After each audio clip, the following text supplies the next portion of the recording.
उन ये है एक्टिन, इसका नाम है एक्टिन। ये थिन फिलामेंट है, एक्टिन जो है थिन फिलामेंट। ये जेड लाइन के देखिए दोनों तरफ ऐसे जा रही है, और बीच में ये जो है ये वाला थिक फिलामेंट है, थिक मायोफाइब्रिल है, इसका नाम है मायोसिन। मायोसिन। पहले देखते हैं एक्टिन का स्ट्रक्चर देखते हैं। ये एक्टिन का स्ट्रक्चर है, ठीक है। ये 3 तरह के प्रोटीन से बना है, ठीक है, 3 तरह के। सबसे पहला है ये ग्लोबुलर एक्टिन मॉलिक्यूल्स है। ये सारे इकट्ठे ज्वाइन करके ये एफ एक्टिन नाम से ये ऐसे फिलामेंट बन गया, ठीक है। ये सारे छोटे छोटे जो है ग्लोब्यूल्स ये ज्वाइन हो गए, ये जी एक्टिन है सारे, और इनसे मिलके बन गया फिलामेंटल एक्टिन, ठीक है। ये 2 हेलिकल स्ट्रक्चर हो गया, ये हेलिकल स्ट्रक्चर। तो ये तो हो गया फर्स्ट प्रोटीन इसके अंदर। दूसरा कौन सा है, ये जो बीच में आपको ये लाइन दिखाई दे रही है, ये लाइन, ये वाली जो साथ साथ ही चल रही है एफ एक्टिन के, और इधर भी ये वाली लाइन, ये है ट्रोपोमायोसिन। ट्रोपोमायोसिन।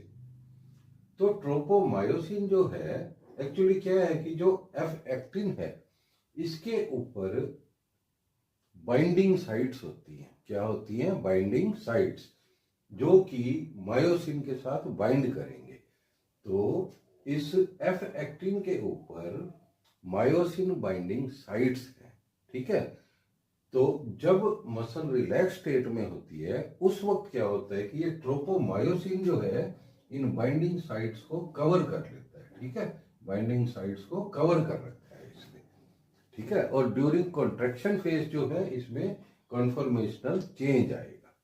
तो फिलहाल जो है आप इतना समझिए कि जो एफ एक्टिन है इसके ऊपर मायोसिन बाइंडिंग साइट्स हैं जिनको कि ट्रोपोमायोसिन ने कवर कर रखा है, ठीक है। ये लाइन दिखा रखी है जो। और इसके अलावा तीसरे नंबर पर है, तो पहला हो गया ये एफ एक्टिन जो कि जी एक्टिन से बना है, ग्लोबुलर एक्टिन से, और ये फिलामेंटस एक्टिन बन गया। दूसरा है ट्रोपोमायोसिन, और तीसरा है ट्रोपोनिन। ट्रोपोनिन, ठीक है। और ट्रोपोनिन जो है ये भी एक ट्राइमेरिक प्रोटीन है, ठीक है। 3 जो है इसमें जो पार्ट्स हैं, कॉन्स्टिट्यूएंट्स हैं, इसके कंपोनेंट्स 3 हैं जिनसे मिलके ये बना है। तो इनमें से एक जो है ये हो गया ट्रोपोनिन प्रॉपर, ये ट्रोपोनिन सी, और ये troponin I. Troponin C, troponin I, और ये वाला है ट्रोपोनिन टी कह लीजिए या ट्रोपोनिन प्रॉपर। तो इसका क्या रोल है, ठीक है, इसका क्या रोल है? ये जो आई का मतलब है इनहिबिटरी, इनहिबिटरी। इसका रोल ये है कि ये इनहिबिट करता है, मसल कॉन्ट्रैक्शन को इनहिबिट करता है। जब मसल कॉन्ट्रैक्शन होनी होती है उस वक्त जो है ये फ्री कर देता है, इसको एक्टिन मॉलिक्यूल को फ्री कर देगा और मसल कॉन्ट्रैक्शन हो जाएगी, ठीक है। तो ये जो आई पार्ट है इसका, ट्रोपोनिन का आई, ये एक्टिन के साथ अटैच्ड है। जो एक्टिन वाला जो पार्ट है, ये ग्लोब्यूल्स हैं जो ग्लोबुलर एफ एक्टिन, इसके साथ ये आई जो है ट्रोपोनिन आई ये अटैच्ड है। ये और इसका फंक्शन है inhibitory, it inhibits the contraction of the muscle. और जो टी है, टी ट्रोपोमायोसिन के साथ अटैच्ड है, ठीक है। ट्रोपोनिन किसके साथ कनेक्टेड है? ट्रोपोमायोसिन के साथ। तो ये वाला जो ट्रोपोनिन है ये मैंने इसके ऊपर नहीं दिखा रखा कि डायग्राम ज्यादा कॉम्प्लेक्स ना हो जाए, इसलिए इसको अलग शो किया हुआ है। तो एक्चुअली ये जो ट्रोपोनिन है वो यहाँ पे समझ सकते हैं इसको, ये ट्रोपोनिन के मॉलिक्यूल्स हैं इसके ऊपर, और ये इसकी कॉन्ट्रैक्शन को जो है इनहिबिट करते हैं, ठीक है। और ये सी पार्ट है, जब कॉन्ट्रैक्शन होनी होगी ये कैल्शियम के साथ कंबाइन करेगा, ये पार्ट कैल्शियम के साथ, ठीक है। और ये बाइंडिंग साइट्स जो है ये सारी की सारी फ्री हो जाएंगी, अनमास्क हो जाएंगी, तो इसका ये रोल है। तो क्या समझा अभी तक हमने कि जो स्केलेटल मसल फाइबर है ये बना हुआ है मायोफाइब्रिल्स का, जो जनरल साइटोप्लाज्म, सार्कोप्लाज्म और माइटोकॉन्ड्रिया, रेटिकुलम वगैरह वो सारी चीजें ऑर्गेनेलिस हैं इसमें। हम सिर्फ समझ रहे हैं फाइबर के बारे में कि जो फाइब्रिल है, जो यूनिट ऑफ कॉन्ट्रैक्शन है, ठीक है, उस पर कंसंट्रेट कर रहे हैं, इसलिए बाकी चीजें इसमें मैंने शो नहीं की। तो दो तरह के मायोफाइब्रिल हैं, एक का नाम है एक्टिन, दूसरे का नाम है मायोसिन। तो एक्टिन जो है ये इधर जेड लाइन जो है, दो जेड लाइंस हो गई, ये तीसरी जेड लाइन है, ठीक है। तो जेड लाइन के दोनों तरफ ये एक्टिन मॉलिक्यूल है और इनके बीच में जो है ये मायोसिन है, ये थिक फिलामेंट है, एक्टिन जो है थिन फिलामेंट है। और इन दोनों में से फिलहाल हमने जो है ये एक्टिन का स्ट्रक्चर जो है हमने समझ लिया। चलो अब आगे बढ़ते हैं हम मायोसिन की तरफ।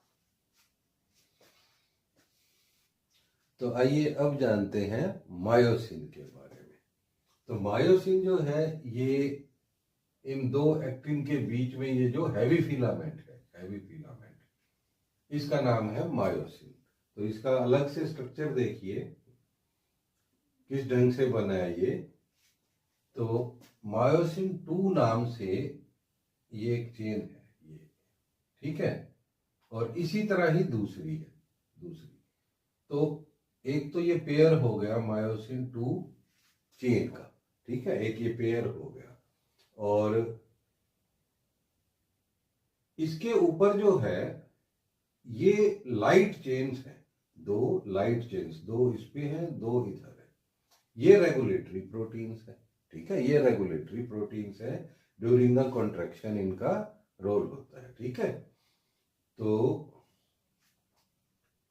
तो इसका स्ट्रक्चर देखने से हमें जो आइडिया लग रहा है कि इसका एक पार्ट तो ये है, अलग से दिखाई दे रहा है जो, और एक ये है। तो इधर वाला जो पार्ट है इसको बोलते हैं लाइट मायोसिन चेन, और ये है हैवी मायोसिन चेन। और यहां पर ये हो गया हेड, ये मायोसिन का हेड है, ये टेल हो गई, ठीक है, ये वाली ये टेल हो गई मायोसिन की। तो जो हेड है, हेड के ऊपर ये है actin binding site, actin binding site, और ये है एटीपी, एक दूसरी जगह है एटीपी बाइंडिंग साइट। तो ड्यूरिंग रिलैक्स स्टेट जो है यहां पर जो है एटीपी जब अटैच होगा तो उस वक्त मसल रिलैक्स स्टेट होती है, ठीक है। और जब ये एटीपी जो है एडीपी और पीआई में कन्वर्ट होगा उस वक्त एनर्जी रिलीज होगी और उस वक्त कॉन्ट्रैक्शन होगी। तो ड्यूरिंग रिलैक्स स्टेट जो है यहाँ एटीपी बाइंडिंग साइट पर एटीपी अटैच होता है, ठीक है। ड्यूरिंग कॉन्ट्रैक्शन होता क्या है, जैसे ये एक ये टेल हो गई और इधर ये हेड्स है इसके, ठीक है, जो क्रॉस लिंकेज बनाएंगे, तो इस हिस्से को क्रॉस आर्म भी बोलते हैं, ठीक है। ठीक इसी तरह इधर भी एक टेल होगी और इधर हेड होगा, जैसे ये एक हिस्सा ये हो गया और एक इधर वाला, ठीक है, ये आपस में दोनों जुड़े हुए हैं। तो ये जो हेड वाला हिस्सा है, जो ये हेड वाला, और ये एक्टिन से दूर है अभी, ठीक है, अभी फ्री है ये दोनों, क्योंकि एक्टिन की जो बाइंडिंग साइट है वो कवर्ड है और इधर भी एटीपी अटैच्ड है, एटीपी अटैच्ड है हेड पे। तो ये अभी दोनों साइड्स जो है इनएक्टिव है। तो कॉन्ट्रैक्शन के दौरान क्या, ये सारे के सारे हेड्स हैं, जैसे इधर एक्टिन की साइट फ्री होगी और ये हेड इनको ज्वाइन कर जाएगा, और ज्वाइन करने के बाद जो है, ज्वाइन करने के बाद इसको जो है ऐसे सेंटर की तरफ खींचेगा दोनों तरफ से। जैसे ये दोनों एक्टिन फिलामेंट्स हैं, ये मायोसिन है, तो मायोसिन के हेड इधर ज्वाइन हो जाएंगे, इधर ज्वाइन हो जाएंगे, और इन दोनों फिलामेंट्स को ऐसे अपनी तरफ खींचेंगे, पुल करेंगे अपनी तरफ, ठीक है। उससे सार्कोमियर छोटा हो जाएगा, यूनिट ऑफ कॉन्ट्रैक्शन छोटा हो गया। और इसी तरह पूरी की पूरी मसल में ऐसा ही होगा, ठीक है। तो उससे मसल कॉन्ट्रैक्ट होती है। तो फिलहाल इतना बहुत है, मिलते हैं फिर जल्दी ही। Thank you.